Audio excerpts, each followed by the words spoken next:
problème de ma CUMA et de toutes les CUMA, c'est sûrement de savoir communiquer entre nous. C'est-à-dire savoir se parler, savoir communiquer pour avancer ensemble. L'objectif qui en est ressorti, ça serait de recréer du lien entre les adhérents parce qu'on a tendance à perdre le fil et être des parents pour plusieurs adhérents, et on veut remettre une cohésion et re-responsabiliser les adhérents. Ça comprend une formation de savoir se parler, de savoir communiquer ce qu'on veut dire à l'autre personne, et ça nous a permis d'établir un objectif commun pour faire avancer la CUMA comme on le souhaite.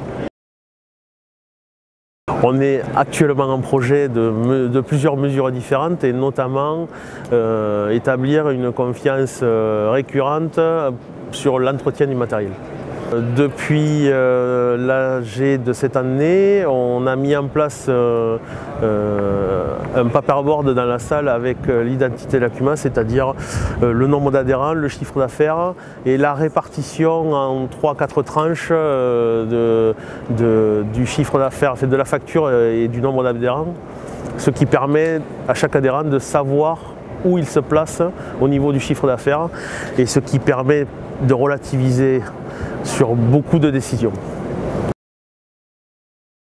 La formation s'est déroulée sur 3 jours dans une salle à côté de la CUMA, et avec une participation maximale des adhérents de la CUMA. C'est-à-dire 5 personnes, dont une partie du bureau et du conseil d'administration.